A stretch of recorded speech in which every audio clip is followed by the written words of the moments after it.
Estamos aqui no Ficcionários, aqui se transforma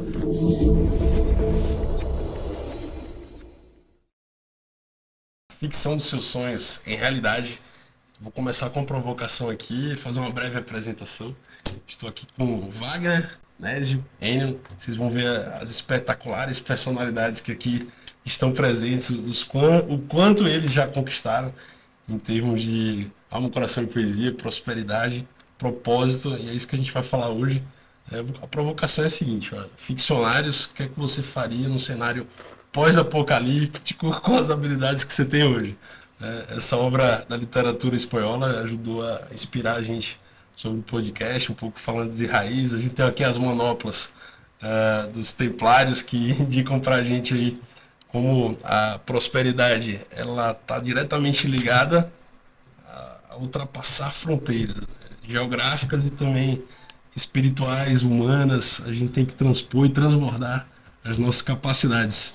Amigos, bem-vindo, gratidão por estar aqui, Wagner, Enio, Nésio. Tamo junto até depois do fim, já é. Pergunta boa, essa pergunta eu acho que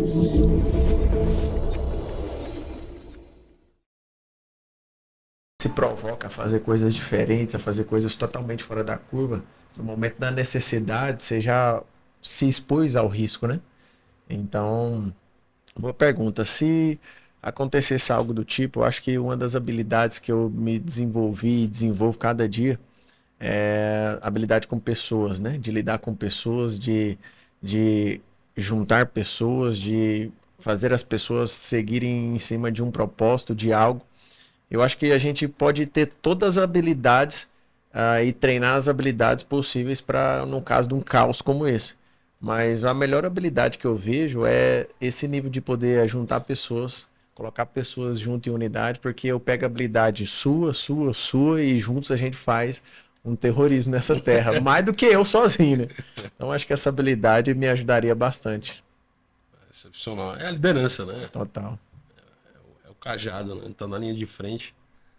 O bom general tem que estar com o soldado, né? Tem que estar... Total. Se você conhecer de mente, conhecer de pessoas, conhecer, isso muda o jogo, né? Sim. Muda o jogo. Eu gosto muito de experimentar isso no poker. Quando você vai no poker, você começa a ver os sinais, as pessoas, a tomada de decisão, na emergência, na dificuldade. Então você começa a analisar ali, você vira uma pessoa onde você começa a olhar os detalhes. E aí você começa a levar a pessoa no caminho que você necessita, naquele caminho que você precisa. Isso é brilhante, né? Numa crise como essa é excepcional. Sim. E Wagner? Eu falo assim, um cenário apocalíptico, mas não é da Bíblia, não, né? Se for da Bíblia, eu não tô aqui.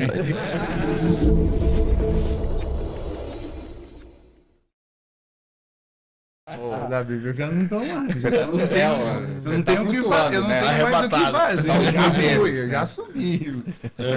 Mas eu acho que essa habilidade de lidar com pessoas é a habilidade de vendas que eu tenho. Então, talvez criar um sistema, né? A gente criar um sistema de monetização, de moeda, de compra e venda de algo. Acho que fazer com que as pessoas se desenvolvessem mais também. Unir pessoas, eu acho que unir talentos, eu acho que é o principal disso, né? Olhar para a pessoa e você conseguir mapear e você conseguir extrair o melhor dela, né? Não fazer o que ela sabe de menos fazer para se tornar o melhor, mas pegar o melhor e tornar algo, assim, grandioso, né? Um fato muito importante isso aí, muito interessante. Olhar a pessoa e trazer o melhor dela, eu acho que fazer essa junção. E o que eu colocaria, minha especialidade, que é venda, entender de fazer venda, de prospecção, de negócios, né? Acho que essa é a área. E se for Bíblia, eu já subi. Boa, boa. Olha, para mim eu vejo assim, para poder fazer a sobrevivência num cenário como esse,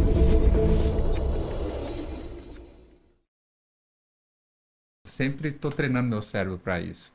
E eu assisto muito programas também que mostram técnicas de sobrevivência, caso o seu avião caia no meio da selva amazônica, como que você consegue sobreviver com os recursos naturais, se precisar filtrar água, você precisar, qual que é o tipo de alimento, qual que é o tipo de planta, o tipo de raiz que você pode comer.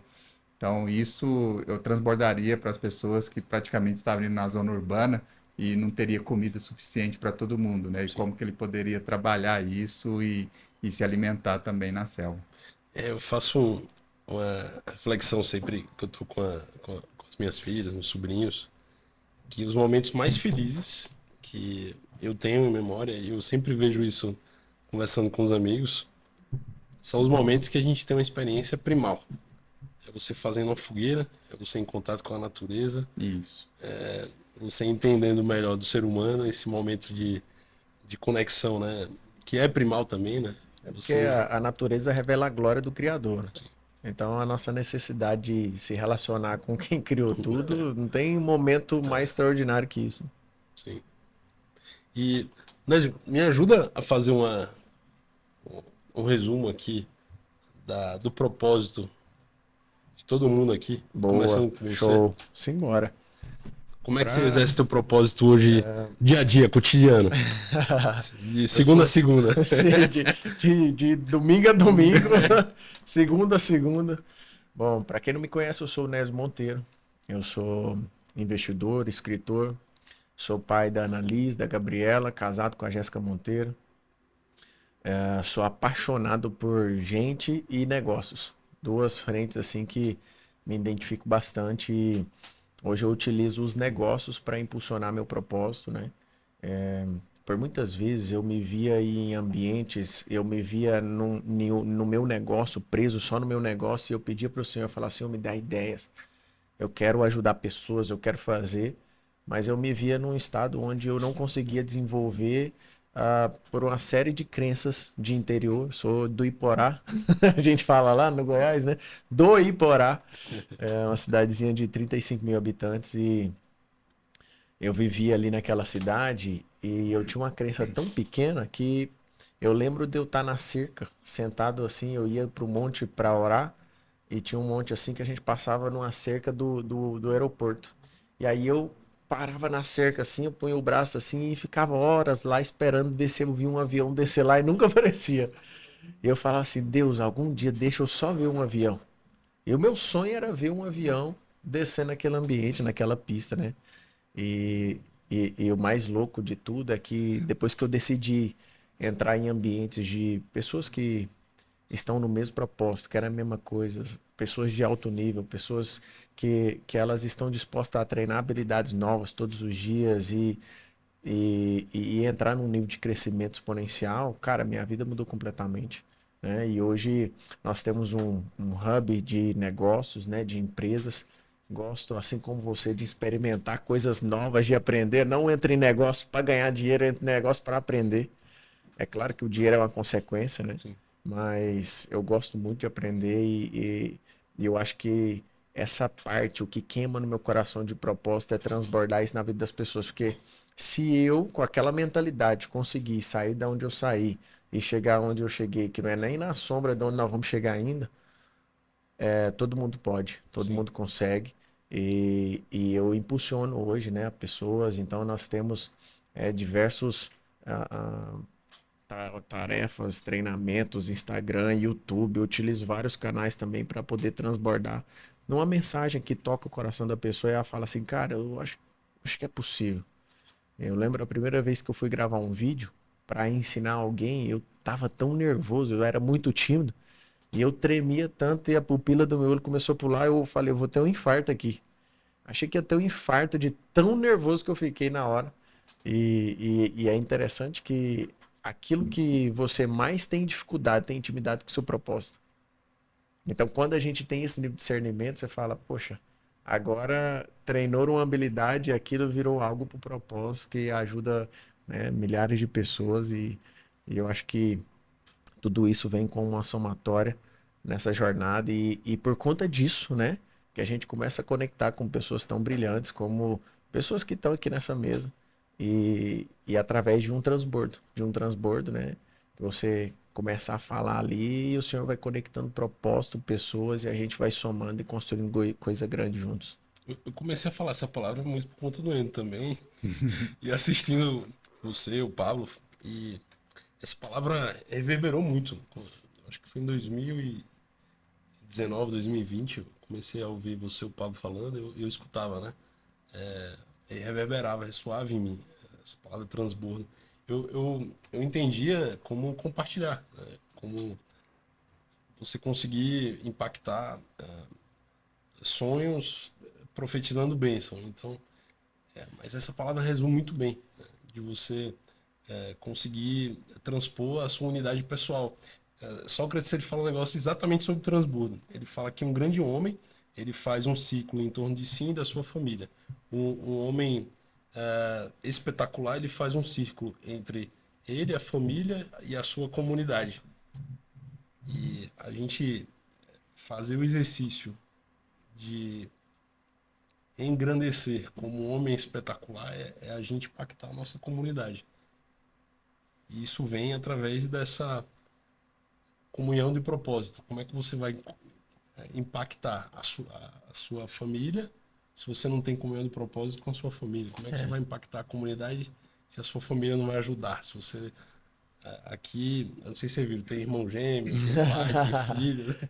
Eu não tenho essa preocupação de integrar famílias no nosso negócio, que para mim a empresa, né, ela é a extensão da nossa casa. Total, de fato, total. para mim, o Enio já, Sim, tá já testemunhou aqui, a Amy, né, irmã do Carlos. O Carlos é um programador espetacular. Eu importei o Kelvin de Tangará da Serra, Mato Grosso, com a família toda. Então, a gente sempre prioriza a família de dentro para fora. Então, é isso. Se a família não está estabilizada, todo o resto desmorona. Né? Exatamente. E esse é tão forte, esse negócio, porque eu também olhava as pessoas falando assim, transbordo. Eu falava, cara, que negócio é esse, né, de transbordo? E aí as pessoas falam, cara, é você contar a sua história. E eu olhava e falava assim, cara, eu sou um instalador de ar-condicionado. Que história que eu tenho para contar? Vou lá, vou contar como é que eu instalei o ar-condicionado. E é tão interessante que quando você começa, de fato, contar suas experiências simples da sua vivência, da sua vida, conecta de alguma forma com aquilo que a pessoa está vivendo naquele momento e ela é ativada a tomar uma decisão de fazer algo. Então... Quantas vezes uma história de abrir a minha empresa de ar-condicionado impactou vidas de pessoas ao tempo inteiro. Eu tô no aeroporto, eu tô no shopping, eu tava no shopping antes de ontem, e aí uma pessoa falou, Nésio e tal, cara, aquela história mudou minha vida. Aí eu fui no aeroporto, vindo do Brasil pra cá, a mulher trabalhando no aeroporto fala, Nésio, obrigado, eu quero te agradecer por conta disso. Cara, você não tem noção a quantidade de vidas que são atingidas pela sua história.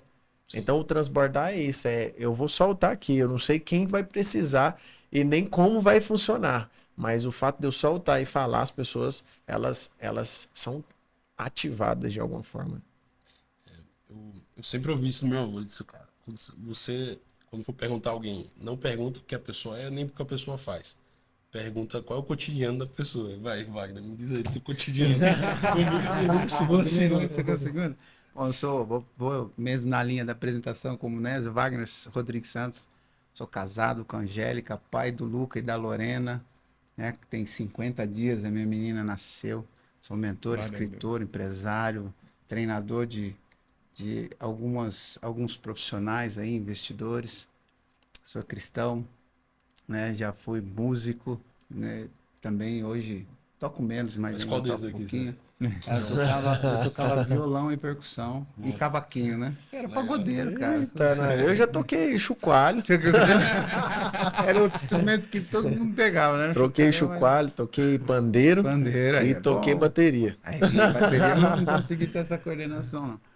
É tão louco estar aqui nessa mesa, porque há 3 anos atrás, eu estava num momento da minha vida assim, muito difícil, quebrado financeiramente, e eu cheguei para minha esposa e falei assim, eu preciso ir para Alphaville, que eu preciso me conectar com o Nésio e com o Thiago.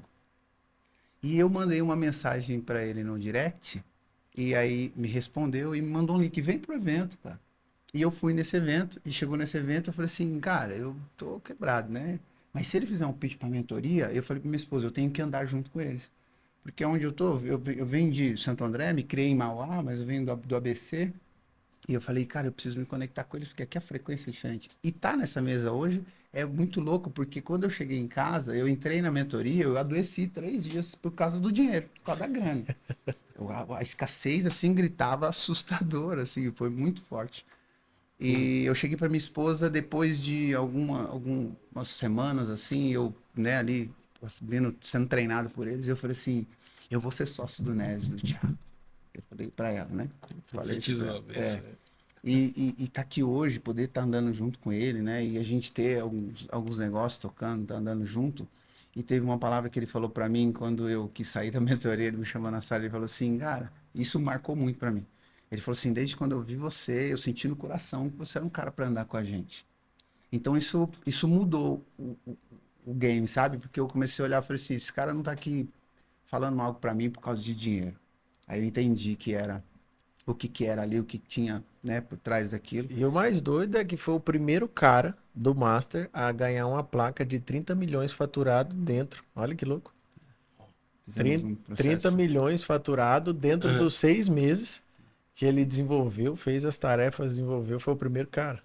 Legal. Eu sou um cara consigo fazer muita conexão, esse negócio do network, eu sei fazer muito por causa do meu pai, mas eu não sabia que isso chamava network.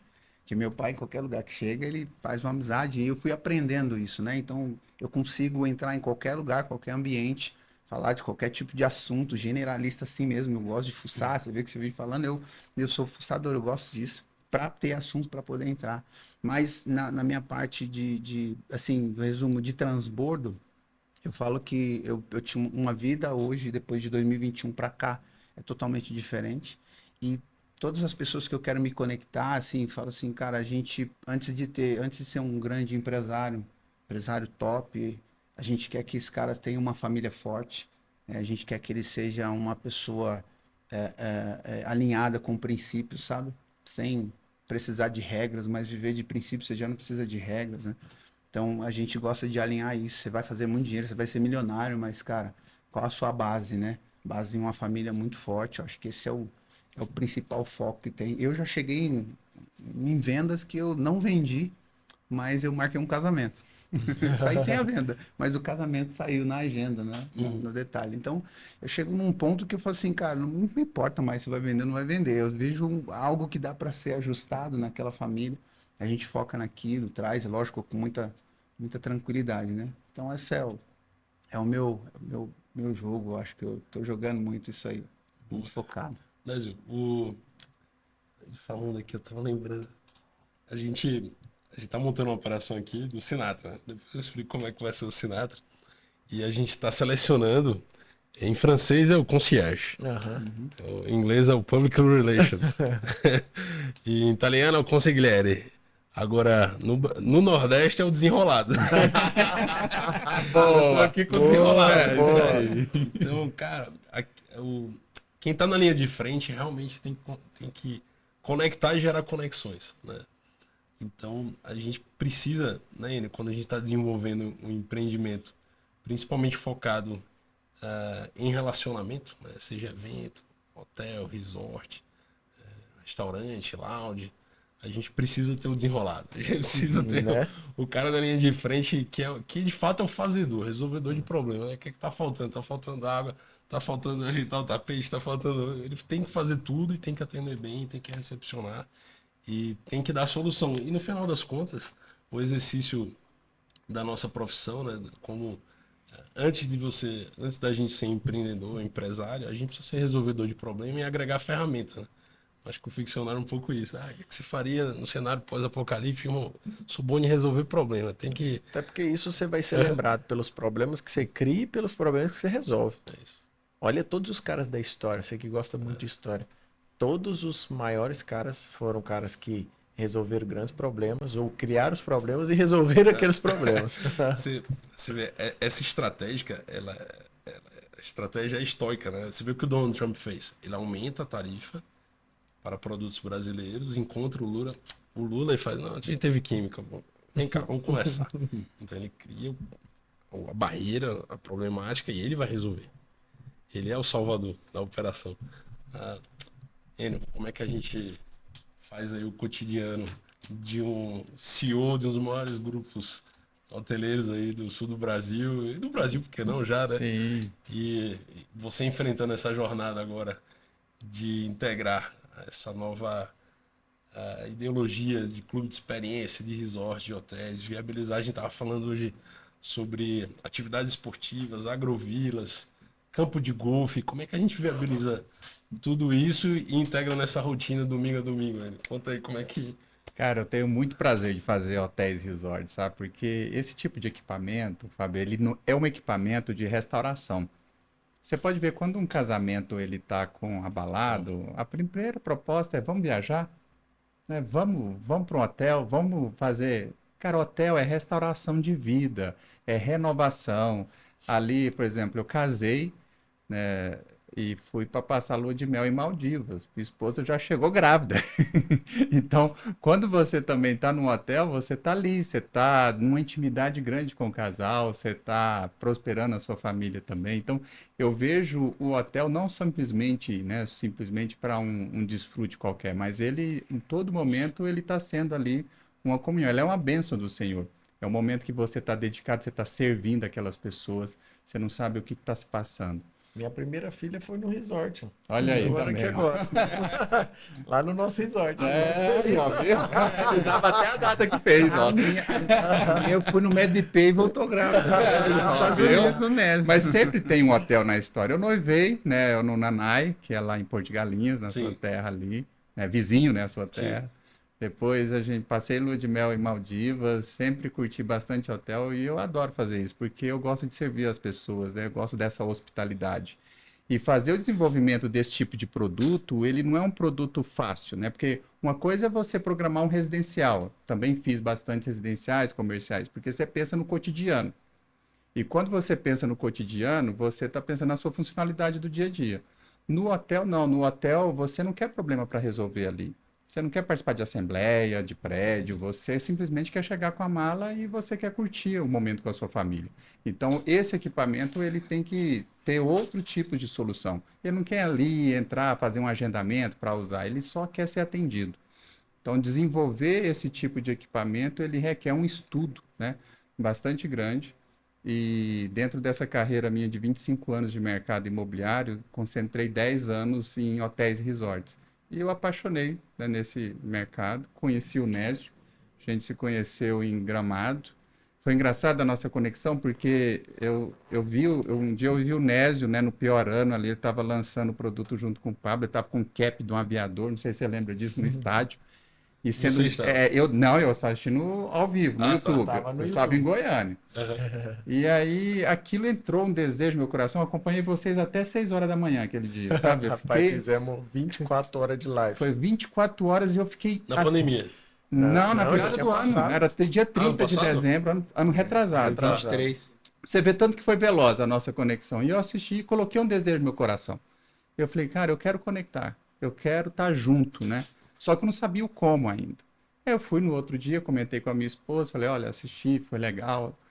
E isso é legal, porque a Gisela, ela tem esse patrocínio em novos ambientes. E fevereiro era meu aniversário. Ela chegou, né, com um presente, eu lembro até hoje, uma caixinha, né? E tinha um boleto lá dentro. E o boleto era o mastermind do Nésio. Essa foi brava. Só que olha só, para eu aceitar o presente, porque a minha crença não suportava pagar aquilo. E aí ela pegou, né, o dinheiro dela, ela deu, acho que foi uns 10 ou 15% de sinal. Ela já tinha contratado. Travou, viu? Ela já contratou. Ela falou, essa aqui é só o saldo, porque a minha contribuição eu já fiz. E nisso ela falou, porque você quer entrar nesse ambiente, então você precisa de ter o acesso a esse ambiente. Uhum. E foi legal, porque quando eu matriculei no Mastermind dele, deu a coincidência deles ir para Goiânia. E eu estava em Goiânia, a gente conectou num churrasco de negócio, ele olhou para mim e falou, você não quer ir para Gramado? Não, eu falei, cara, eu acabei de chegar de Gramado. O churrasco em Goiânia tem piqui ou... Não, era um churrasco normal. Piqui é só no arroz. Só no arroz. Eu vou fazer, nós vamos fazer um churrasco agora em Goiânia e nós vamos pôr um piqui lá agora. Vamos embora. Tem uma história do sócio da gente, o Larry, ele... americano inocente, pegou o piqui achando que era kiwi, eu acho, botou na boca assim, ficou Ficou 3 horas no dentista lá tirando. Aconteceu agora com um sócio lá nos Estados Unidos. A gente conseguiu o piqui lá. Fizemos o piqui, avisamos, ó, tem que rapar o piqui. Mano, o cara deu uma mordida. Mas foi tanta espinha na língua. Meu Deus. Tanta espinha que eu te falar. Carne, né? É muito. Mas foi legal, agora a gente está numa parceria, ou seja, 1 ano e meio, já somos sócios de vários empreendimentos conectados, junto com o Pablo também, com o Wagner. Quando eu encontrei o Enio, ele lá, eu falei, cara, qual a expertise que você tem?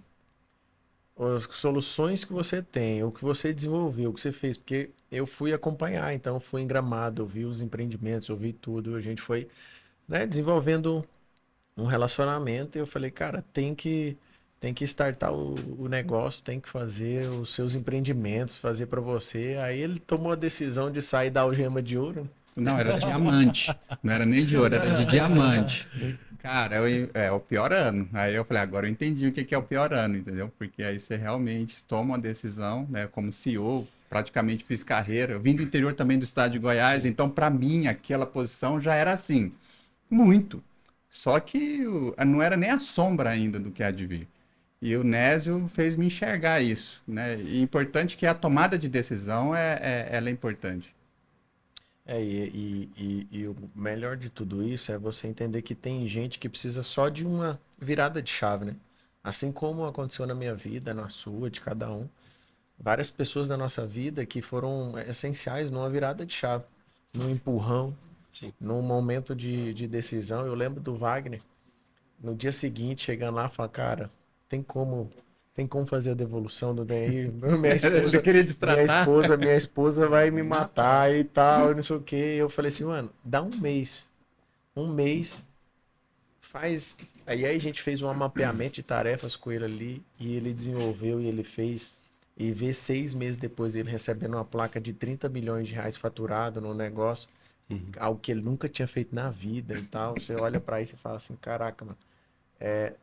Tem gente que tá muito pronta e precisa de uma virada de chave, de um empurrão. Então, não tem como a gente não abrir a boca, né? Pra poder ensinar a falar. O meu pai sempre falava que o segredo é a alma do negócio, mas o meu pai nunca foi empreendedor. O meu avô falava que o segredo do negócio é a união, força e comunicação. Se você comunica o que você quer fazer e o que você planeja com propósito, você não pode ficar em silêncio. E essa foi a gente conversou sobre isso, não foi, né? Foi. No último podcast nosso, que a minha virada de chave para começar a fazer um podcast, e em 3 edições, a gente está já em 40 edições aqui de podcast. Na 3ª edição, o que eu já tinha propagado de negócios concluídos já justificou para mim de forma exponencial o porquê eu não deveria ficar em silêncio, compartilhar projetos, que a gente escuta muito, né? Não fala agora, é segredo, olha, pode apagar, as pessoas vão olhar. A minha avó citava essa passagem bíblica, né? Maldição sem causa não encontra repouso. Então, se você não tá dando causa, tá tranquilo. E a gente tem que, de fato, comunicar, né? O que é projeto bom, o que tem propósito. Claro que se não tiver umas amarras jurídicas ali, impedindo, Né? mas com pessoas estratégicas que você tem comunhão de propósito, você tem que compartilhar. Porque aí, senão, de onde é que você vai tirar os insights? De onde você vai se proteger? É mais barato aprender com o erro dos outros, né? Então, Total. você tem que... É como gerir uma empresa, você tem que confiar. Se você não confiar, você não tem como delegar. Você tem uma restrição do tamanho de uma pizza, né? Só dá para comer a pizza no máximo 6 pessoas. Então, pô, você tem que confiar em 6 pessoas ali de fato para compartilhar uma refeição, né? Você não consegue administrar muito mais do que 6, 12, 15 pessoas. Então, aí a gente começa a criar protocolo, manual de procedimento, dividir áreas, processos instalados, repetição de treinamento, gerar cultura. A gente tá mudando de sede para ter um lugar para falar com o máximo de pessoas possível que estão fazendo parte da integração e do core business, um negócio essencial nosso. E o lugar que a gente permite, né? Os gregos criaram a democracia no estádio, né? No Coliseu. E a democracia lá era exercida com uma pedra branca, uma pedra negra, e quem discordasse poderia levantar essa expressão até de o stakeholder, né? Aquele que segura o taco, aquele que segura o stick, né? O graveto. No Senado, na Grécia, em Roma, eles seguravam um bastão, né? Para poder ter a palavra e discordar, né, da ideia, do planejamento para a cidade. E se a gente não tiver um ambiente com quem está em comunhão de propósito, para opinar, para direcionar uma estratégia diferente, na arte marcial a gente fala, né? A gente ou vence ou aprende. É Então, isso, é um driver. Nunca perde. Nunca perde, né? Ou Eu ganha no ou judô, aprende. no judô eu tenho um mestre japonês, e no jiu-jitsu eu tenho um mestre que ele é nutricionista, psicólogo, professor da educação física e um sádico no bom sentido.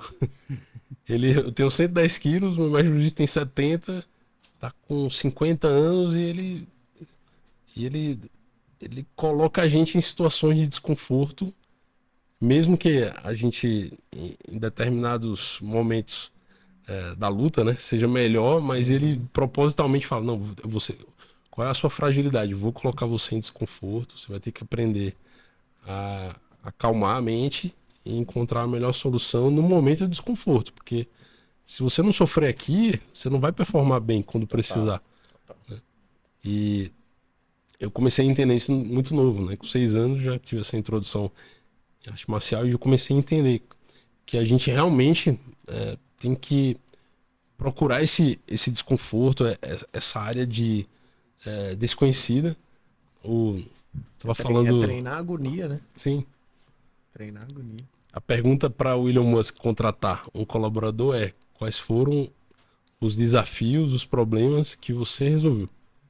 É a pergunta da entrevista de emprego dele. Eu acho que isso é fundamental e isso é um estilo de vida que nós utilizamos, e depois que eu aprendi isso, eu entendi o poder que isso tem. Você colocar em situações onde você vai treinar agonias, vai treinar situações onde que você se coloca à prova, para que a vida, quando te colocar à prova, você já venceu aquilo. Então é extraordinário, assim, a gente vê histórias, situações onde você consegue treinar algo. Por exemplo, quando eu fiz o Ultraman, foi algo surreal para mim, de um treinamento de agonia que eu nunca tinha vivido na vida. No Ultraman você nada 8 km, pedala 360 e corre 84, tudo isso em 36 horas. Então você tem que... Imagina você nada os 8 km, aí você sai da natação e tem que ficar 360 km em cima de uma bike. É um negócio assim, de um treinamento de mente, de agonia, Tolerância de à dor, de algo que você olha e você fala assim, cara, dificilmente na vida vai ter algo que vai me fazer passar por isso. Tolerância ao ócio. É um negócio absurdo. Você sabe que negócio é negar o ócio. E eu acho interessante toda vez que a gente fala em negócio, né? É como você nega o ócio na sua vida. É exatamente isso. Pô, mas se você tá quantas horas na bicicleta?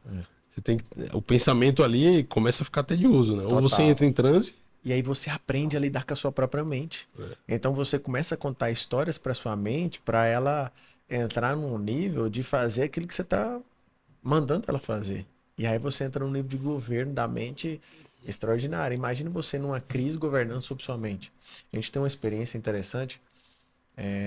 Um dia a gente estava na piscina ali, e aí a gente treinando natação, e aí alguém tem uma ideia e fala assim, rapaz, se amarrasse os pés e a mão, como é que a gente sai da piscina? Aí dá um doido e fala assim, vai lá e busca a corda. É um Navy SEAL. Aí buscou a corda, a gente amarrou o pé e a mão, fizemos um sinal se caso precisasse da pessoa tirar. E aí Qual é o sinal? a gente joga você na piscina e você tem que dar o jeito de sair de lá. E aí a gente treina de um jeito de outro, até que a gente descobriu, a gente abaixou, ficou joelhadinho. Você vai dar um pulo, sobe e põe o cotovelo.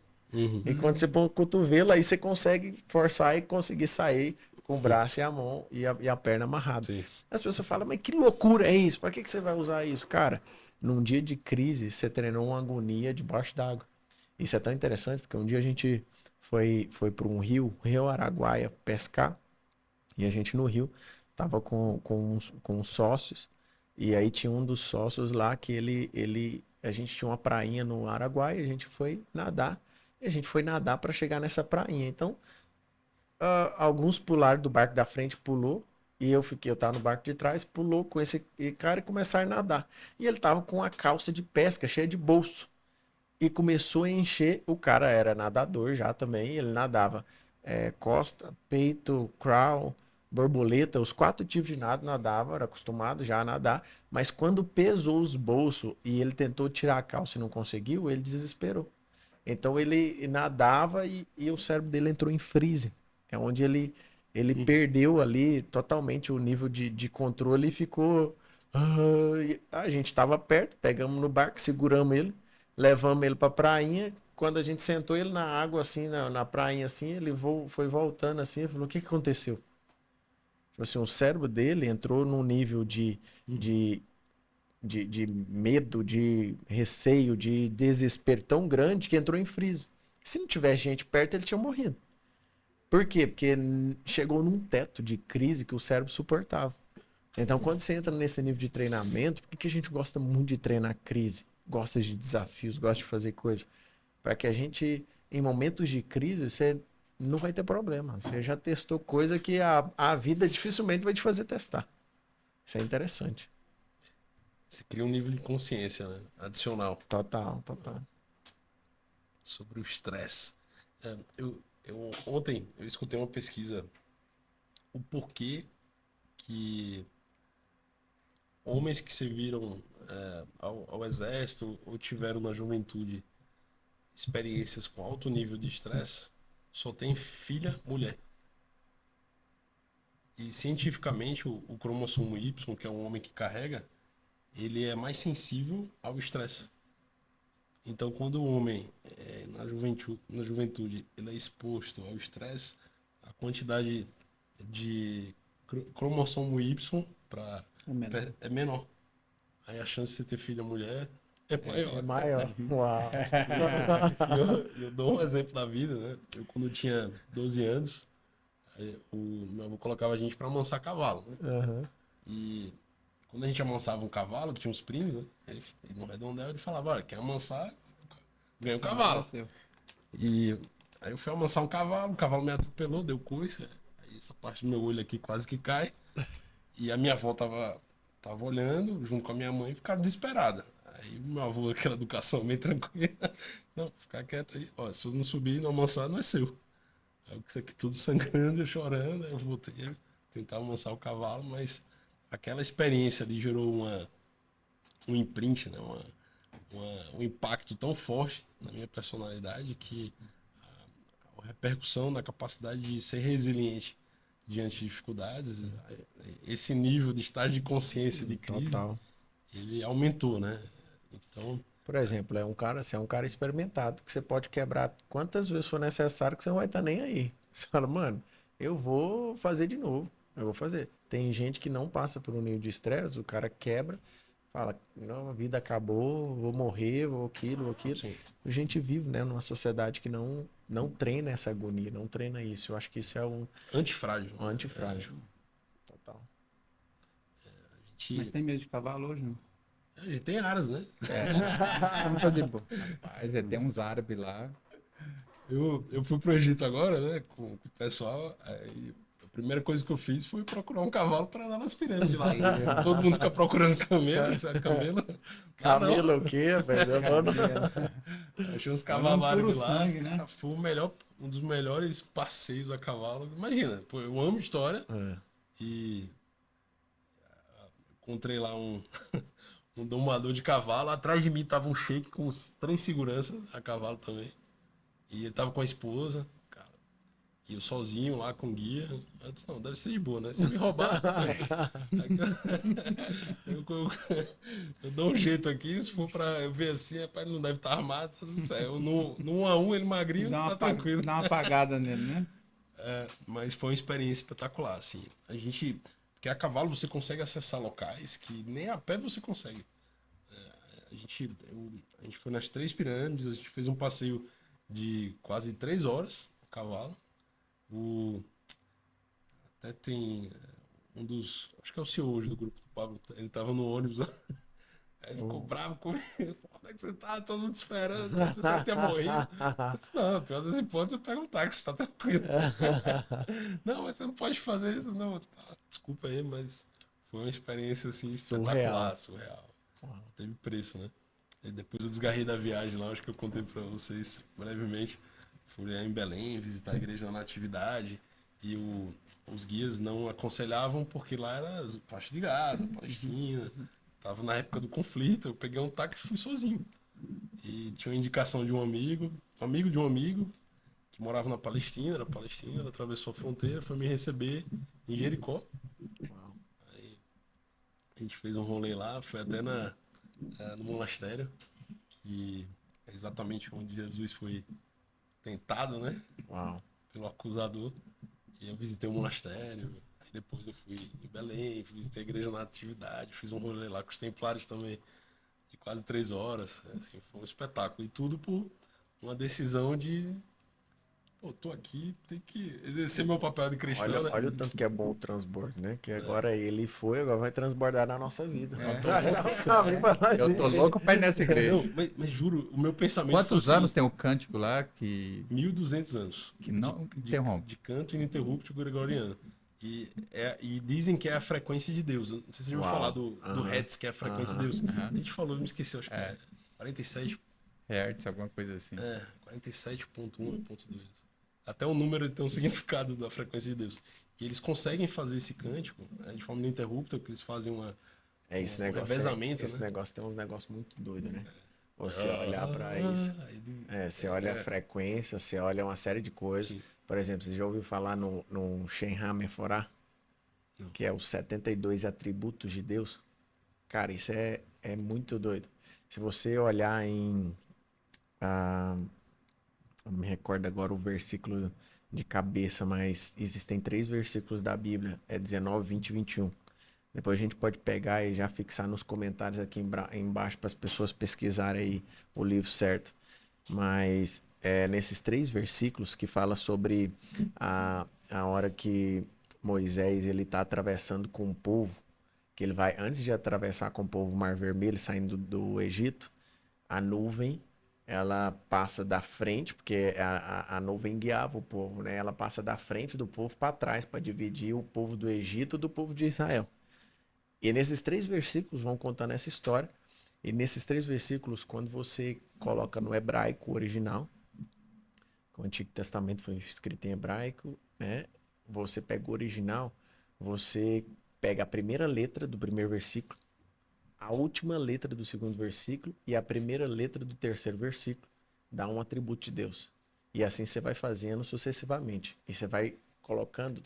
Cada versículo tem 72 letras, e as 72 letras, quando junta as 3, forma no hebraico um atributo de Deus. Cara, é animal o negócio. Aí você olha para tudo isso e fala assim, cara, a gente não conhece nada, né? Existe frequência, existe um monte de coisa que... Eu não sei se você já ouviu falar que Jesus, ele rimava. Jesus, ele falava em parábolas, mas ele falava em rima. Jesus era um poeta, de fato. Só que quando é feita a tradução, a rima se perde. É igual a gente fazer uma música em português, treinar, traduzir para o inglês, com a rima não acompanha. E o Latim Aramaico, esse depoimento eu ouvi do Jim Caviezel, que interpretou Jesus Cristo no filme A Bíblia, né, do Mel Gibson. E ele falando exatamente isso, que a oração do Pai Nosso, ela rima. Ela tem uma rítmica específica. E a gente fala, né? Da última vez que a gente fez o podcast, eu fiz uma literatura de cordel aqui. Foi. E o cordel, ele é ritmado exatamente para ser uma passagem de conhecimento e facilitar a memorização. Então, por a gente não entender o latim aramaico, a memorização das passagens do ensinamento, né, do Novo Testamento, ela, na tradução, ela perde a rima. Então imagina se a gente... O o muçulmano, né, ele aprende o árabe para entender. Muitos muçulmanos que moram nos Estados Unidos, eles aprendem o árabe para entender o Alcorão. Eu fico pensando, a gente como cristão, de fato, a gente deveria estudar o latim aramaico, né? Para entender no direito a gente usa muitas expressões em latim. E nessa viagem, eu estou citando esse exemplo, o templário que nos recebeu lá da Armênia, ele falava em latim com a gente. E de alguma forma a gente conseguia entender. Uau. E não sei se foi pela frequência do canto gregoriano, mas a base do português tem uma base muito forte de latim. Né? E a gente conhecia. E no contexto, né? Eu nunca tinha escutado alguém falar durante 1 hora, 2 horas e meia, 3 horas quase, em latim. E você acaba, de fato, tendo aqui uma sinergia, uma sinapse neural que você acaba entendendo, né? E no francês você tem a junção fonética. E o francês também tem uma base latim muito forte, né? Em francês chama liaison phonétique. Aí que você pega o final da palavra que junta com o começo da outra quando você tá falando. No Nordeste a gente faz isso mesmo, né? No Nordeste fala, eita, você tá vendo que eu tô juntando, é uma expressão lá de espanto. Então, e ocorre isso, né? Junção fonética, né? É o nordestino ali de Sergipe pro Ceará fala quase tudo igual, né? Tudo rápido. Você vai pra Bahia é o contrário.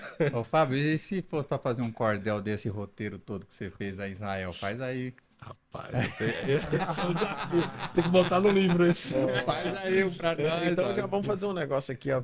Só pra lembrar, é Êxodo 14, versículo 19, 20 e 21. Sei que depois quer pesquisar, você vai entender, mas já vamos colocar uma atividade aqui, um desafio de você botar lançar data, o seu né? livro. Vai, que data? Vamos, merece. Vai, fala aqui ao vivo aqui pra galera aí, vai. Olha aí, fazer um dia especial da minha filha mais velha, 25 de dezembro. Aí, ó, linda data. Vamos lançar, 25 de Essas dezembro. histórias vão tocar muitas vidas.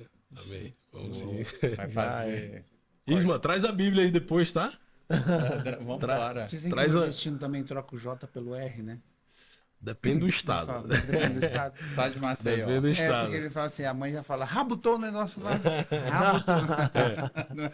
E em Alagoas é interessante, né? Lá tem algumas palavras que você pega do espanhol em Alagoas. O muito, em Alagoas fala muito.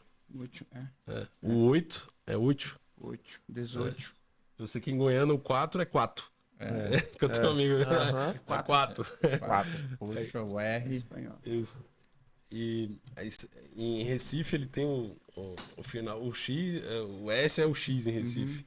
O T em Recife é mais forte que o T em Alagoas. Não é no Pernambuco todo, só em Recife? Ou não? Pode ser, mas no sertão ele tem uma.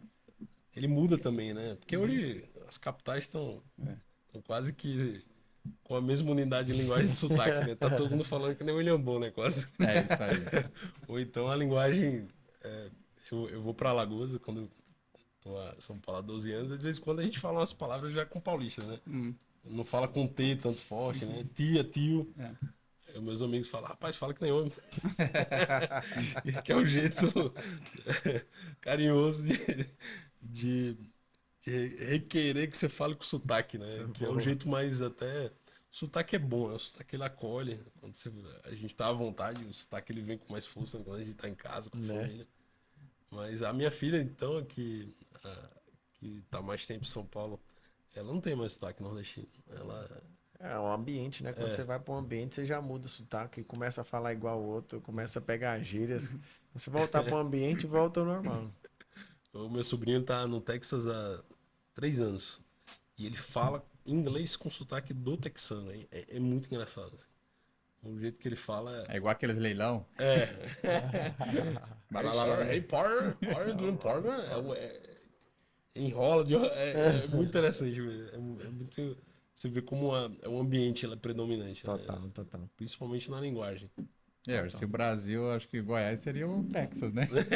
Com R. Com É certeza. verdade. Porta. Centro-Oeste. Portão. A gente faz um desafio, deixa... Isma, tá trazendo a Bíblia? Sim, tô buscando. Bom, a gente faz um desafio aqui, diz... Ou ler um texto, né? O Enio fez isso no podcast passado, que a gente fez junto. ou a gente lê um texto da Bíblia de forma aleatória ou de forma intencional. E sempre tem uma correlação, né? A gente teve uma experiência bem legal, né? No podcast passado. Foi. A gente fez de forma direcional, de forma aleatória, e sempre a passagem tinha uma diretiva muito forte com o momento que a gente estava vivendo, né? Com os desafios pessoais e de trabalho que a gente estava enfrentando naquele momento. Não. E eu quero fazer esse teste aqui. Chegar Bora. aqui Já é. Deixa eu fazer uma pergunta aqui, um negócio que eu acho que muda e agrega, né, para toda essa galera que tá nos vendo aí.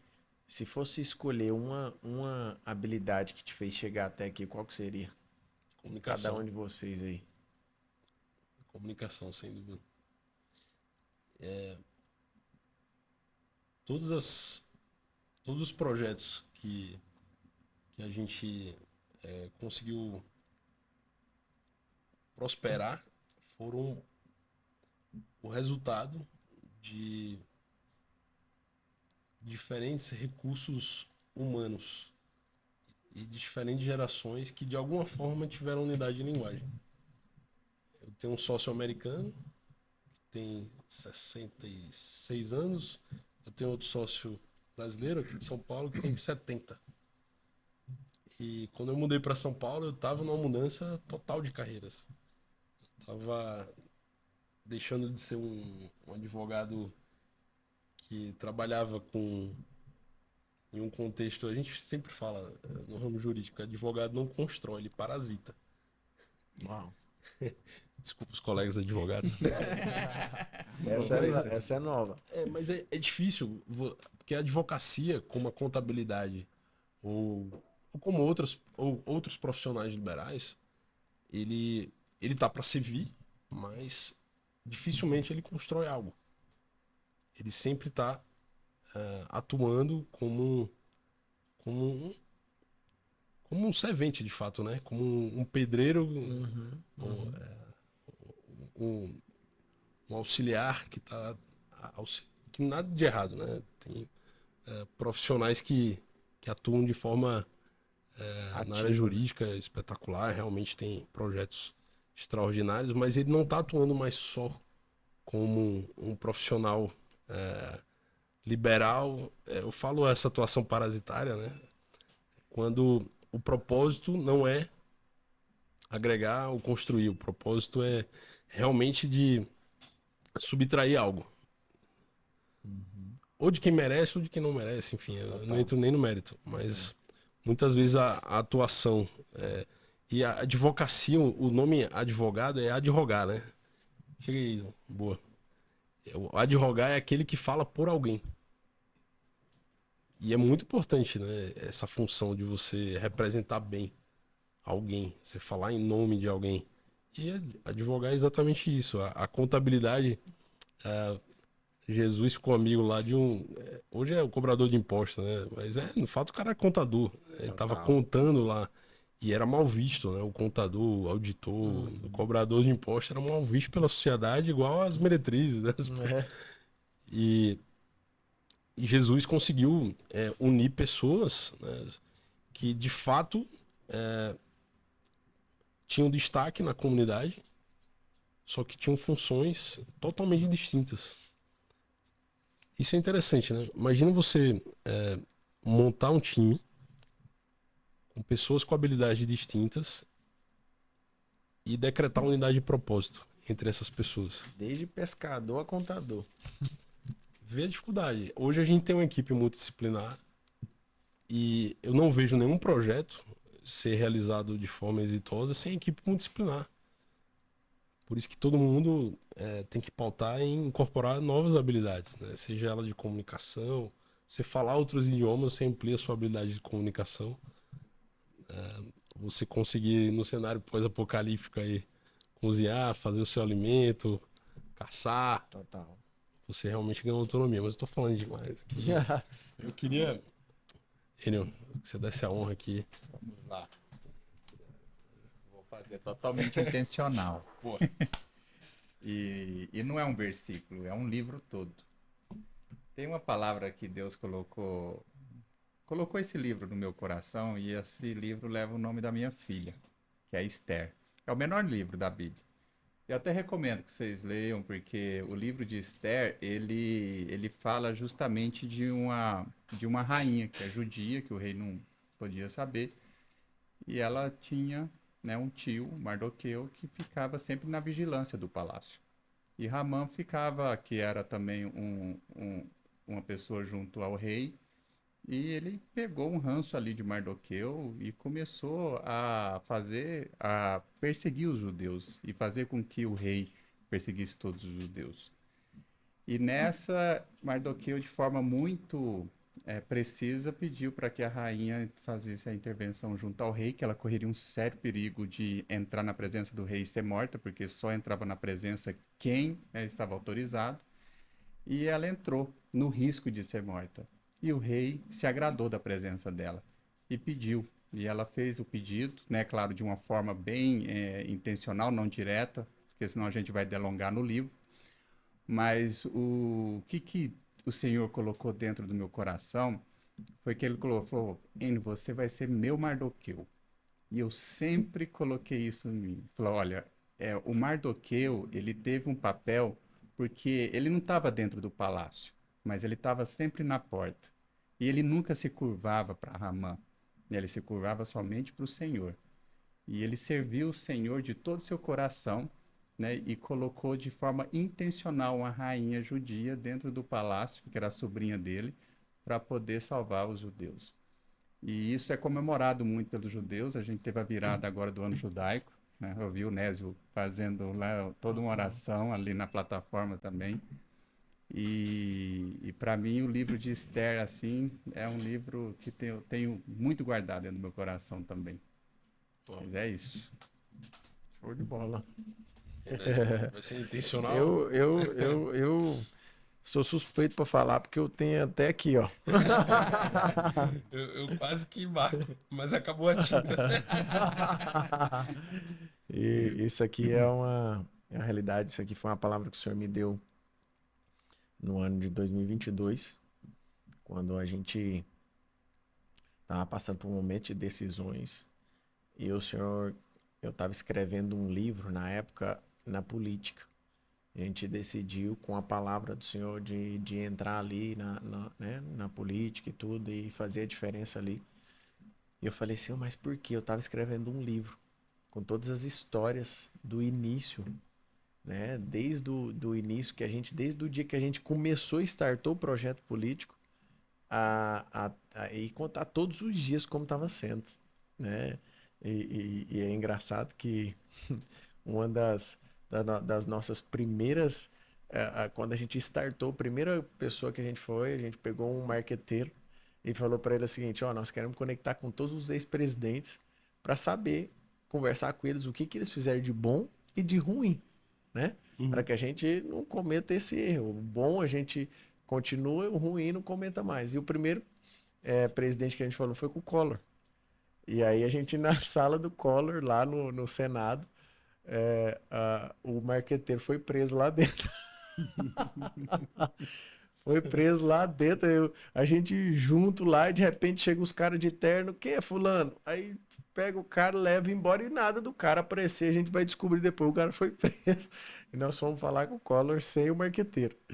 E foi interessante que eu fui documentando todas essas histórias, né? E um dia eu documentando, aí chegou num domingo, eu estava em oração, escrevendo os dias, e aí o Senhor colocou, começa a escrever esse dia de hoje. E eu comecei a escrever o dia de hoje, falou, estou no domingo com a família, um dia de descanso e tal, estou aqui no meu quarto de oração. E quando eu falei isso, estou aqui no meu quarto de oração, eu tive uma experiência muito louca, porque é como se o Senhor fosse me dando as próximas fases, a palavra do que escrever, porque o dia não tinha acontecido ainda. E aí o Senhor falou o seguinte, nós decidimos entrar nisso para gerar transformação, para gerar isso e para cumprir uma palavra, e aí o Senhor me trouxe Mateus 24:14, naquele dia. E ele falou, e quando o evangelho do reino for chegado e pregado em todo mundo, então será o fim. E aí eu falei assim, cara, mas como assim será o fim, né? A volta do Senhor e tudo. E aí eu falei assim, mas como é que é esse versículo de fato? Aí o Senhor falou assim comigo, o resultado cura. Por que que Estados Unidos conhecido em qualquer lugar do planeta Terra que você vai, o pessoal conhece os Estados Unidos e conhece o resultado dos Estados Unidos. Por quê? Quanto o resultado. Ele falou, o resultado faz você chegar em qualquer mesa e as pessoas conhecerem por conta do resultado. Ou seja, o Brasil vai se tornar uma grande nação por conta do resultado. O resultado que nós vamos desenvolver, que nós vamos fazer, o Brasil vai ser conhecido como uma terra que vai levar a mensagem do reino e vai fazer a diferença. Existem várias profecias, né, que o Brasil vai viver um avivamento. Então, eu creio muito nisso, acredito muito nisso e tem essa palavra de Mateus 24:14, que é algo que o Senhor me deu no quarto de oração. E aí eu compartilhei com todo mundo e acabou que isso se tornou algo mesmo que a gente olha. Então tem um reloginho aqui marcando e falando todo dia, você tem que acordar e você tem um propósito para cumprir. Então isso mexe muito comigo, porque nós somos aceleradores da volta. E depende, né, desse. Então, o fazer negócios, o dia a dia, é isso que nós estamos fazendo. O Transbordando na Vida faz parte de uma mensagem que está sendo entregue. E aí, bora. Escolhe um aí, Wagner. Bom, meu versículo eu tenho um boné que eu fiz, sou legendário, né? Eu fiz um boné e eu coloquei o nome da minha família, da minha esposa, dos meus filhos, né? E ali ele fala assim, você quer colocar um versículo? Ele meio pichado, o boné ser bem bacana. E eu falei, cara, eu quero colocar João 3,16. João 3,16 fala, e Deus amou o mundo de tal maneira que deu seu Filho unigênito para que todo que nele crê não pereça, mas tenha vida eterna. Eu acho que a base, o centro de tudo é Cristo. Para mim, hoje, Cristo. Tudo, eu posso vir com o Antigo Testamento, o Novo Testamento, o final da minha mensagem. Se eu não aponto Cristo, ele ficou pela metade. Então, eu acredito que o central de tudo na minha vida é Cristo. Eu acho que crer e a vida é eterna, eu acho que isso é certo, é fatídico, isso é uma certeza, mas João 3,16, eu acho que isso virou uma chave em mim, assim, sabe, de querer mais, de buscar mais, de ser muito mais praticante do Evangelho. Porque eu conhecer de Bíblia, eu ler Bíblia de cor salteado, de ponta a ponta, de Gênesis a Apocalipse, e eu não praticar, eu acho que não adianta de nada, né? Eu acho que esse lado da prática, né? Porque ser crente, quem disse que ser crente é fácil, mentiu. Porque não é. Porque o evangelho é totalmente ao contrário do que vai o mundo, né? Se ele te der no seu lado direito, o evangelho fala assim, deu esquerda, a nossa natureza caída é revidar, dar do outro lado, é bater, é a justiça própria, né? Isso é bem complicado e a gente tem que fazer um exercício diário, né? E a gente tem que sempre lembrar de Cristo. Então, o meu foco hoje na minha vida, na minha família, é o ponto central, é tudo que eu vou fazer, tudo que eu for me dedicar, é servir, tudo que nós fazemos é servir outra pessoa, não importa o que você faça, você monta uma padaria porque você vai servir pessoas, então, o servir tá aí, né? Maior é o que serve, né? Será que tem algum? Então, tudo que eu vou fazer hoje, o meu foco é, final da minha mensagem, o final de tudo, eu aponto para quê? Eu aponto Cristo. Então, eu acredito muito que é isso. Eu fui liberto, né? A gente é salvo, eu fui liberto de vícios, de crenças, de muita coisa, quando eu realmente conheci Cristo. Eu, na minha cabeça, ser crente, eu ia parar de fazer tudo. E hoje as pessoas falam para mim, quem não é, fala assim, cara, mas se você é crente, você não pode fazer nada. Eu falei, quem disse que não? Eu posso fazer o que eu quiser, não posso? Mas nem tudo me convém. Eu decidi renunciar até aquilo que é lícito, até aquilo que é permitido, porque eu decidi servir Cristo. Esse é o ponto. Entendeu? Então, para mim, esse é o versículo que eu deixo hoje. Ressoa o mais importante dos mandamentos, né? Que é amar a Deus sobre todas as coisas. E Você falou, João, Eu vou passar. 316. E a experiência que eu tive quando eu subi o Monte Sinai, tem uma igreja lá que foi erguida pelos Templários. E eu tenho um vídeo, eu consegui filmar, estava fechada a igreja, é uma igreja pequena, lá no topo. E eu subi até com o Thiago, que foi o medalhista olímpico lá. Thiago Subiu Braço. junto, Thiago Braço. A gente subiu junto. Ô, Thiago, olha aqui, ó, a fechadura. A gente conseguiu ver o altar. E em cima do altar tinha. Agora tava em inglês, mas eu. Em inglês não, em latim. Eu só consegui ver o 316 no altar. E eu tenho isso no vídeo. A gente pegou e tinha 3 imagens sacras. E o que tava nítido em cima ali era 316. E engraçado, quando eu voltei pro Brasil, não sei se vocês acompanharam, nos Estados Unidos teve um movimento de um jogador de futebol americano que ele escreveu John 3:16. Ele escreveu João 3:16 e a NFL proibiu. Ele não podia colocar, né? Que eles colocam acho que é uma marcação, né? Aí sobre a sua marcação ele escreveu John 3:16. João 3:16. E proibiram numa semana, na semana seguinte ele teve a melhor performance.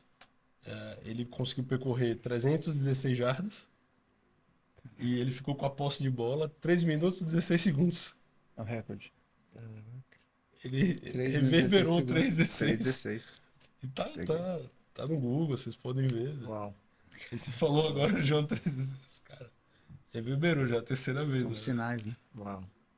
E o pessoal até que fez um vídeo com a jornada que eu fiz, que eu consegui filmar lá dentro da igreja. Até tem um passeio a cavalo lá nas pirâmides. Tem a fuga do Egito. Tem o lugar do recebimento dos mandamentos lá, do download que foi feito. Né?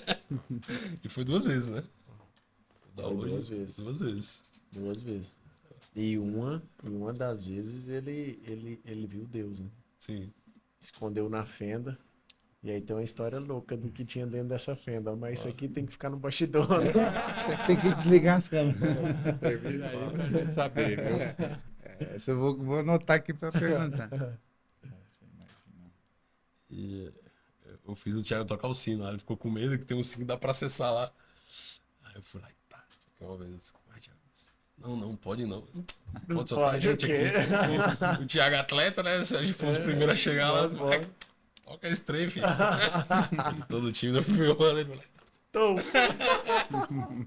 O Thiago depois foi lutar jiu-jitsu com ele. Esse cara exalta a sua agressividade positiva, né? Uau. Coloca essa energia aí pra fora. Uau. Mas é interessante a gente transpor, né? Esses obstáculos pessoais. O Pablo fala bloqueios, né? Mas acho que são essas permissões e as autoimposições que a gente tem que ter para conseguir ter uma vida feliz, né? Meu avô, na sabedoria dele, falava: é melhor ser feliz ou ter razão. Então, às vezes a gente tem que abdicar de fato pela razão. Total. A gente tem que ir pela emoção e pelo desconhecido. Eu acho que todas as vezes que você se expõe a ter uma experiência nova, você conhece algo novo que você nem imaginava. Eu lembro quando eu comecei a andar de kart, pra mim aquilo era a coisa melhor que eu da vida pra fazer. Eu falava assim, cara, eu nunca vou querer parar de andar nisso aqui. Resto da vida eu quero ficar andando nisso aqui, porque isso aqui é bom demais. E aí a gente acabou que começou a experimentar o carro de corrida. E aí virei piloto da Mercedes-Benz. No Campeonato Paulista a gente corria. Cara, aquilo, quando você vai fazer uma largada num carro de corrida, você fala, não tem sensação mais louca que essa não. Esse aqui, aí você não esqueceu de kart. Nunca mais queria fazer kart. Aí foi pra corrida e fala, cara, não tem coisa melhor que isso aqui. Eu falo, agora minha vida é isso aqui. Aí a gente foi pro Rally do Sertão. Aí foi pro rally, quem que virou o carro? Aí vai, então, sempre experiências que as pessoas falam, não, isso aqui é a minha vida, é a sua vida, porque você não experimentou coisa nova. Porque o dia que você começar a experimentar coisa nova, você fala, cara, isso não. A, a glória de Deus é encobrir as coisas, está escrito na palavra. E a glória do homem é descobri-las. Então, por que que a gente gosta tanto quando a gente descobre algo novo? Porque já está escrito na palavra que a nossa glória é isso. Então, conhecer coisas novas, experimentar coisas novas, tem que ser uma parte ativa de nós, onde a gente busca desenvolver isso, treinar habilidades. Eu acho que uma das coisas que me fez chegar aqui foi treinar habilidades novas. Buscar treinar habilidades, porque eu não fiquei numa zona de conforto de ficar só com as minhas habilidades.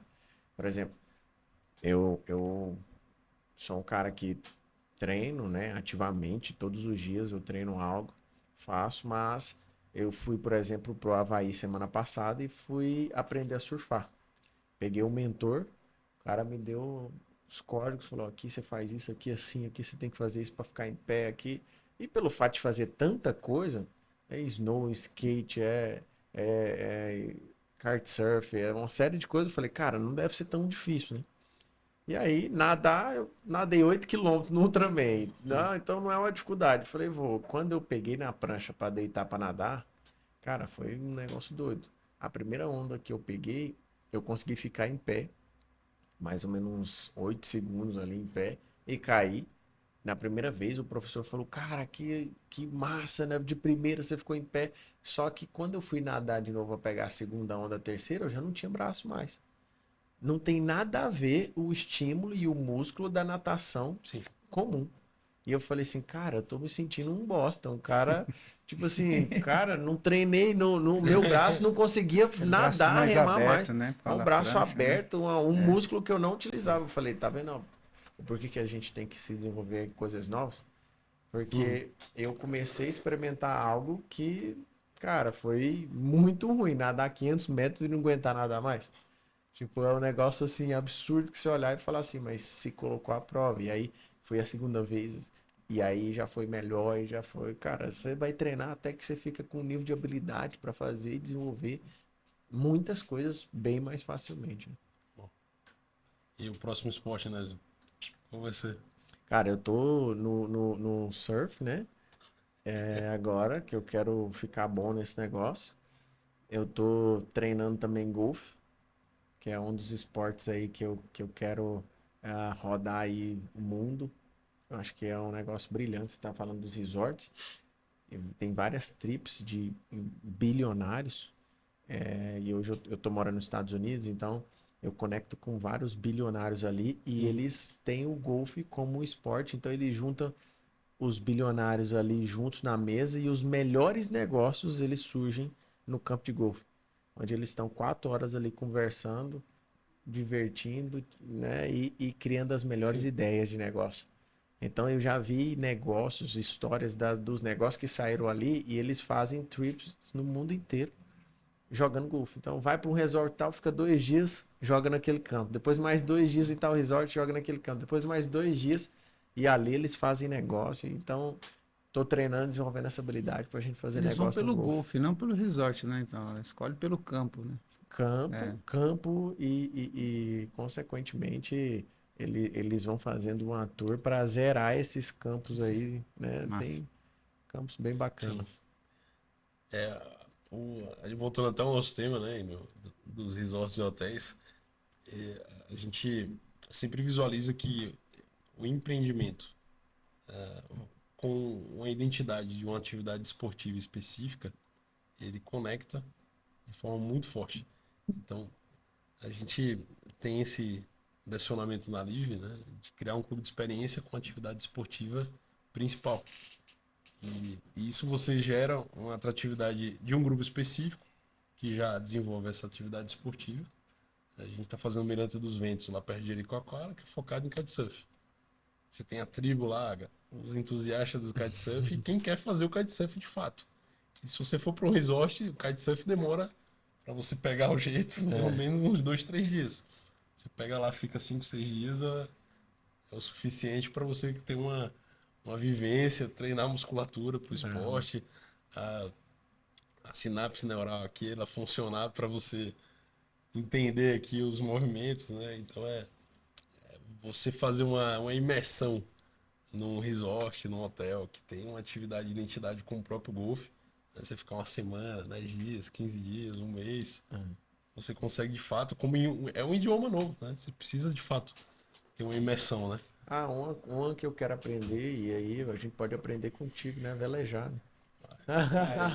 É massa. Isso Essa, é uma experiência multissensorial. essa eu quero fazer. Não tive a experiência ainda não. E você tem essa conexão quase que espiritual mesmo, né?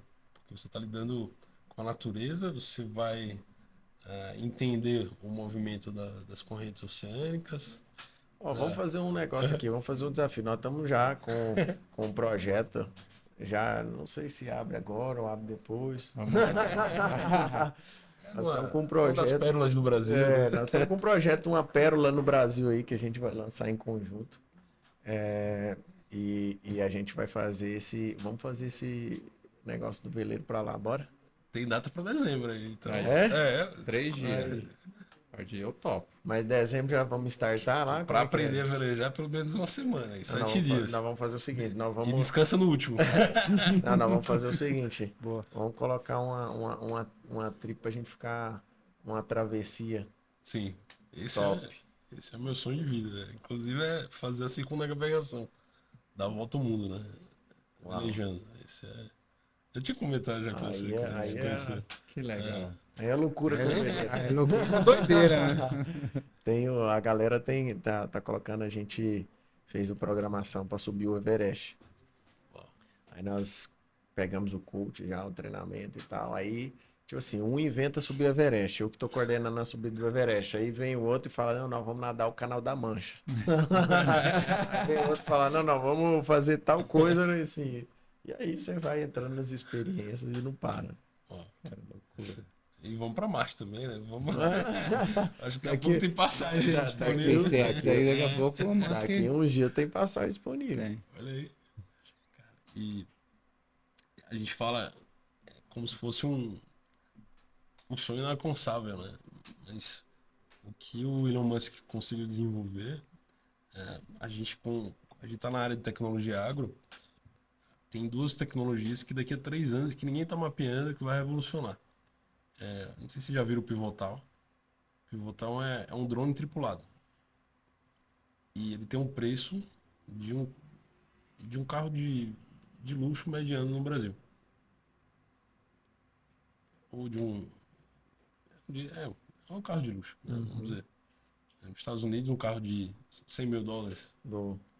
E imagina a gente ter um drone tripulado aqui no Brasil para você utilizar em área rural e litorânea.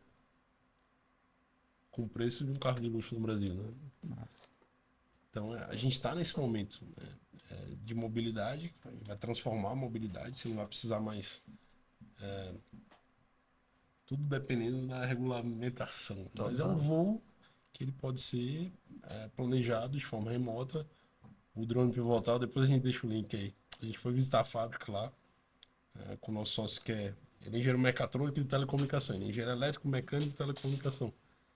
E o Larry, ele foi tenente-coronel da Marinha, né? E ele tem uma conexão com alguns amigos que estão desenvolvendo essas tecnologias disruptivas, né? Inclusive a própria Embraer está desenvolvendo um drone parecido, só que esse da Pivotal ele é um espetáculo. Ele é todo feito de fibra de carbono, ele tem 12 motores e tem paraquedas. Uau. E ele utiliza um composto que parece uma borracha, mas é um composto que eles utilizam para revestimento dos ônibus espaciais. Ele tem uma capacidade, ele consegue aterrissar sem ter roda. É muito interessante mesmo. E imagina a gente com acesso. 10 anos atrás a gente nem falava em drone, né? Agora a gente está falando em um drone tripulado. E a outra tecnologia que a gente já está mapeando também, isso a gente está falando daqui a 3, no máximo 5 anos. A gente só precisa resolver a equação regulatória. O drone tripulado ele vai funcionar na mesma regulamentação de plano de voo de um helicóptero? Ou você pode ter uma liberdade de uso em áreas litorâneas e rurais, de baixa densidade populacional. Então, essa discussão já existe na ANAC. Acho que ninguém está prestando atenção nisso, né, no Brasil. Agora, nos Estados Unidos já é uma discussão bem, bem forte, bem aquecida. E a outra tecnologia, que também no Brasil vai ser um desafio regulatório, principalmente por conta da questão de concorrência. Aqui no Brasil são 6 bancos e 4 operadoras de telefonia que administram 200 milhões de... O Paulo Guedes usava a expressão 200 milhões de otários para 6 bancos e 4 empresas de telefonia. Estou utilizando a expressão do Paulo Guedes. Tá? Então, mas, de certa forma, essa é a realidade que houve uma evolução, né, na parte financeira. Né? A gente, inclusive, tem uma fintech que foi resultado dessa evolução, que é a Metal. A gente fomenta a indústria de base pela nossa fintech. E agora o Brasil está passando por um momento de aumento de entraves regulatórios nesse segmento, né, das fintechs. Tem um lado bom, de fato, para prevenir lavagem de dinheiro, evasão de divisas, mas tem um lado que, de fato, complica a multiplicação de novos players, novos agentes no mercado, que gera mais concorrência, diminui tarifa. E na parte de telecomunicação, eu estava fazendo esse preâmbulo, é o celular via satélite. O celular via satélite, ele já existe, né? Agora, vocês já tiveram, se for para escalar o Everest, vai precisar de um. E hoje a Caterpillar tem Você não vai também, não? É um boa. Tem que fazer o livro antes, né? Como é que vocês vão ver? É isso aí. Vai na viagem, né? E imagina a gente usar um celular com a mesma capacidade de dados, processamento, do tamanho do mesmo aparelho que a gente usa hoje. Então, essa tecnologia já existe. O entrave hoje é regulatório. A gente pode ter um celular funcionando como a gente tem a Starlink hoje. Tem uma Starlink hoje que você instala no carro, que acho que ela tamanho 3 celulares, eu acho. E você, em qualquer lugar, tem um sinal na internet. Por enquanto é 250 MB. A capacidade, aqui a gente está falando 4G e 5G, mas a evolução, o nosso head de tecnologia está aqui. A evolução para a gente ter 250 MB para 4G e 5G é o número de satélites que estarão em órbita, em baixa órbita, para conseguir aumentar a capacidade de dados. Pela evolução atual de lançamento de satélites que o Elon Musk está fazendo, a previsão é 3, 5 anos a gente ter 4G e 5G via satélite no celular. E satélite tem pouco já, né? Imagina o que vai acontecer com as operadoras? Homologação do CG aí, ó. A voz da consciência falou. Veio uma voz. É isso aí, Kevin. Então a gente tá num momento disruptivo. Aí você falou, imagina a gente conseguir disseminar essa tecnologia em áreas que hoje a gente tem uma empresa que faz torre de celular, mas se a gente tem via satélite, para que vai precisar de torre de celular? Total. A gente vai ter que reformular nosso modelo de negócio, como as operadoras de telefonia também As deveriam fazer. telecom tá tudo estremecidos, né? Então, eu vou fazer torre de celular ou eu posso começar a fazer uma estrutura de tecnologia para áreas isoladas, para prevenção de queimada, invasão, identificação de praga, praga inclusive javaporco ou praga... hoje a gente tem um drone que faz identificação óptica da mancha branca na folha de soja. E manda outro drone por inteligência artificial, que é o T50, fazer a pulverização assertiva por georreferenciamento via satélite. Então, ponto focal de incêndio, aí é a mesma dinâmica. E com ativação de drones não tripulados para no momento do foco de incêndio estar iniciando. E hoje a gente está com um projeto de fazer monitoramento de áreas de reserva de floresta legal, pública e privada, financiada por empresas na Lei Rouanet. A gente tem uma área que a gente está montando, inclusive o campo de golfe lá, público-privado, em uma área que foi desmatada, que é a maior reserva de Mata Atlântica hoje de São Paulo. E a gente montou uma torre de celular lá, com uma câmera com alcance de 5 km² de vigilância, tem um drone lá com ativação remota, que a gente consegue identificar ponto focal de incêndio e avisar as autoridades de forma também automática, por IA. Show. Isso é a tecnologia que você pode usar por bem, de fato. Ou pode usar para fazer identificação de vídeo do TikTok viral para vender produtos que não agregam tanto a nossa saúde. Eu vou falar de refrigerante para não falar outras coisas. Mas a gente está vivendo esse momento, de fato, de escolher para que lado a gente pretende utilizar a tecnologia e se a gente vai ter liberdade para utilizar para o bem. Ou se a gente vai estar na mão do governo, de outras conglomerados econômicos com barreiras regulatórias, tarifárias, para a gente não conseguir usar uma tecnologia para o bem. A gente está nesse momento disruptivo para qual caminho a gente vai direcionar. Total. Esse é um ponto que está avançando muito rápido, né? A gente vê uma aceleração assim no tempo de avanço tecnológico que acho que a gente, dessa conversa que nós estamos agora, daqui 5 anos, você vai olhar para trás e falar assim, caraca, como as coisas mudaram. Sim. E graças a Deus, né, que a gente está participando dessa mudança, da nossa geração. Acho que há 10, 15 anos atrás eu ficava triste quando alguém me chamava de louco. Mas hoje, para ser gênio, é só começar a dar resultado. É isso aí. Mas a gente ainda... Estou fazendo umas revoluções aqui na forma de gerir empresa, obrigando quase que de forma cotidiana, né? Segunda a segunda, todo mundo se preparar, treinar para usar IA como ferramenta de fato em todas as áreas de gestão, né? Que a gente tem aqui, a gente tem 7 áreas: administrativo, financeiro, comercial, jurídico, infraestrutura e tecnologia e marketing. Então, sabe, não posso esquecer de marketing. E essas áreas todas têm que usar ferramentas de IA. A gente tem que terceirizar o que não é core business, o que não é atividade essencial e focar em conexão pessoal, todas as áreas. Desde tecnologia, tem que focar em conexão pessoal. Tem que saber quem é que pode ser o nosso público-alvo de uma solução que a gente está desenvolvendo de proteção pessoal. A gente está fazendo um aplicativo, eu não posso falar muito, mas vou comunicar, vou profetizar a vez. Imagina você ter você já usa aplicativo de babá. Uhum.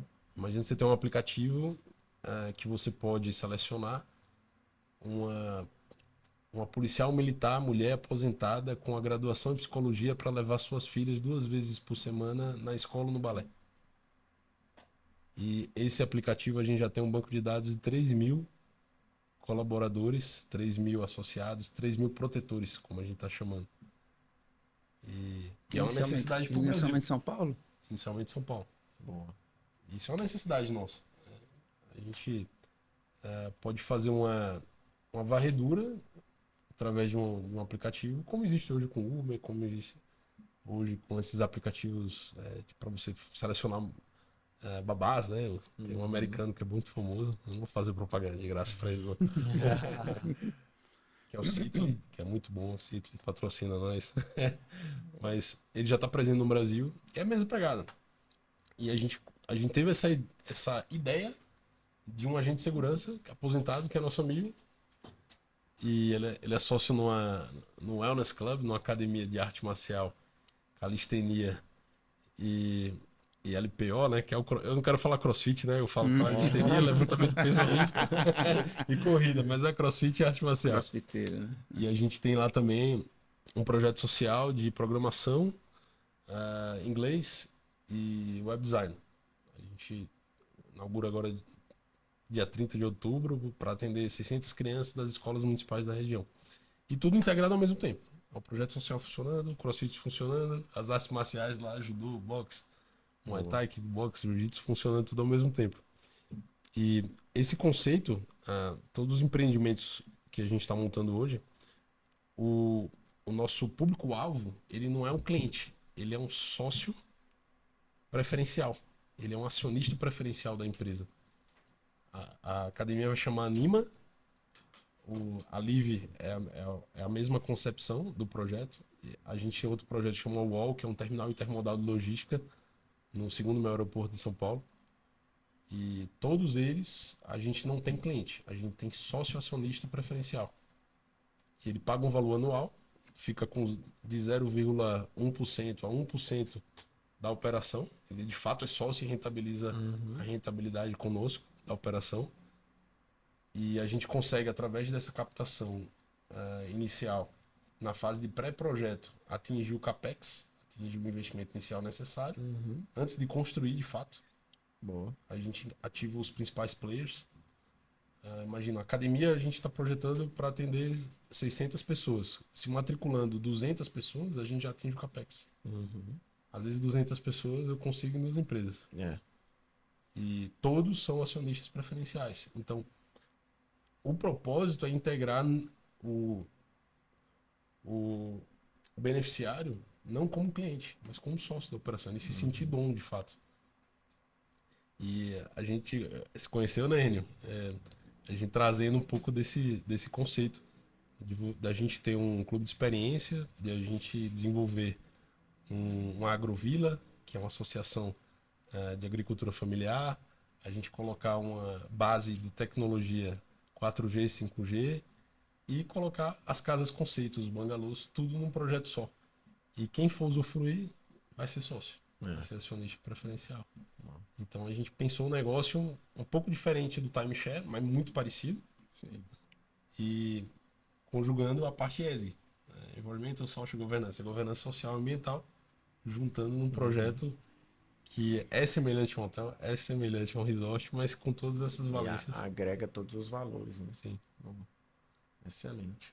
E a gente está investindo nesse projeto já há 3 anos, montando a parte regulatória. Por exemplo, a gente teve uma experiência agora que um dos municípios que a gente montou o projeto, a gente teve cobrança de IPTU. Olha só. Juridicamente, a gente tem um parecer que é firmado por um ex-ministro do STF. A gente apresentou o parecer, mas a Procuradoria do município ignorou. Disse, não, vocês vão ter que pagar o IPTU. Qual foi a estratégia, então? Ela deixou de ser jurídica e passou a ser política. A gente foi conversar com o prefeito e mostrou ao prefeito, olha os benefícios para sua comunidade. Inclusive, sinal 4G e 5G vai estar à disposição da administração pública municipal. Resolveu o problema.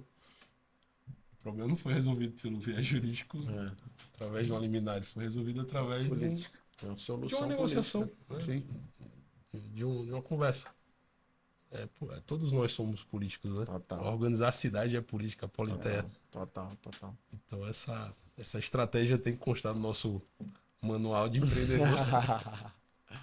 Amigos, isso. gratidão demais, foi um espetáculo Muito assim. bom. Na companhia do Wagner. Muito bom. Honra conhecer meu amigo. Obrigado. Gratidão. Obrigado. Enio, sempre uma honra.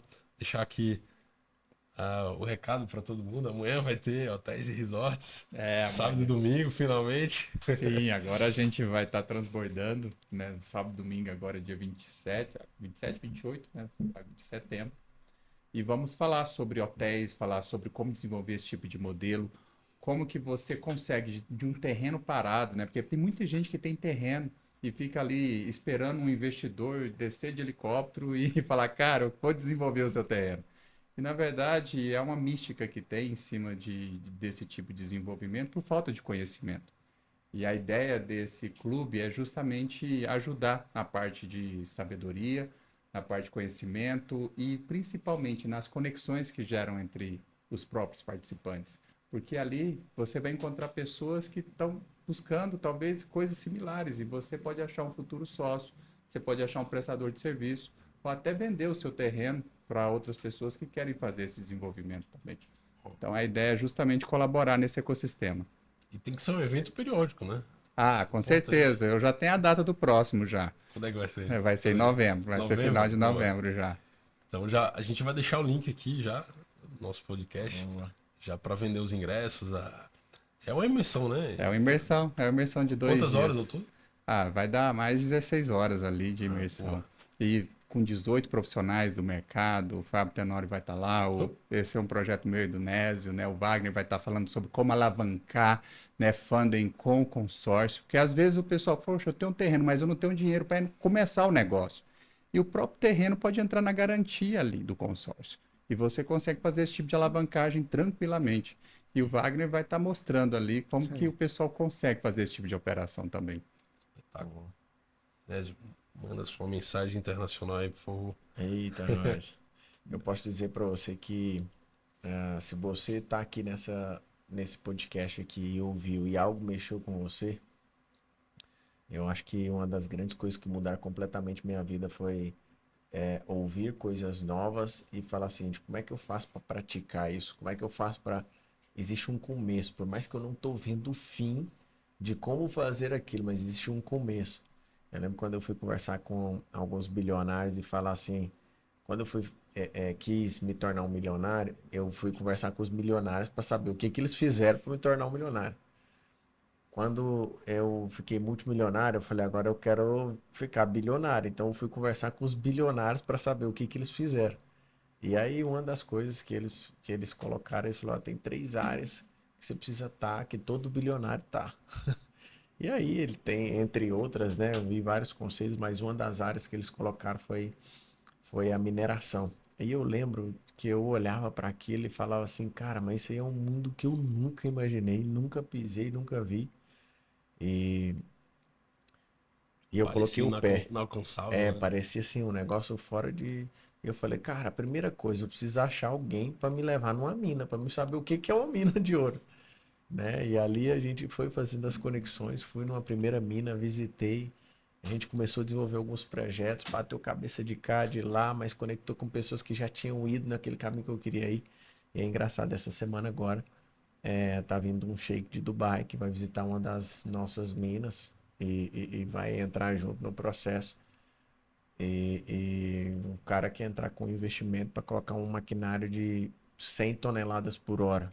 Estou falando assim de mais de quase 200 milhões de investimento num negócio que era só uma ideia lá atrás. E por muitas vezes, às vezes você pode olhar isso e falar, não, mas isso é coisa muito grande. Eu comecei sem nada, com a empresinha de ar-condicionado. E por que você fala isso, né? Porque você pode. Você pode o que você quiser. Se você mudar seu ambiente, se você entrar num ambiente de pessoas que querem crescer, se você decidir mudar seu mindset, sua mentalidade, você vai fazer até que o resultado chegue. E quando o resultado chega, cara, cura tudo, né? Sim. Cura todo o processo, as pessoas que foram contra, cura tudo e vale a pena, porque governar sobre todas as coisas é algo que já foi nos dado como herança e a gente não faz por falta de decisão. Então decide aí o que precisa decidir, vamos embora. Precisa tomar posse, né? É isso aí. Tem a oração de pulseiro que a gente precisa fazer em alguns lugares, inclusive. Né? Algumas ilhas, inclusive, também. Ó, gratidão. Vamos finalizar aqui, né? Já é o segundo podcast com ele, né? Vou lá, tô frequente aqui, viu? Vou finalizar aqui pra gente, Enio, esse podcast que foi... Aqui a gente fala que é resenha, né? Tem podcast, mas resenha pra mim é contar história. É muito boa. A gente agregar, compartilhar experiências e aprender com os amigos, que é mais barato, né? Vamos aprender com os erros aí, com os acertos. Obrigado a todos. Enio, faz esse encerramento aí, chave de ouro pra gente. Vambora, turma. Convidando aí pro nosso evento. Vambora. A gente tá lá, então, ó, vai estar agora em setembro, mas em novembro a gente vai estar também juntos de novo, né? Mas dia 27, 28. E tá aqui no Ficcionários, na verdade, pra gente aqui é uma sabedoria, não é conhecimento. Porque conhecimento você tem ele, mas se você não tem a prática, ele não vira uma sabedoria. E aqui, ao lado de Nésio Monteiro, de Wagner Santos, de Fábio Tenório, foram várias sabedorias praticadas e eu tenho certeza que tem alguma que entrou no seu coração. E tamo junto até depois do fim. Bora. Já é.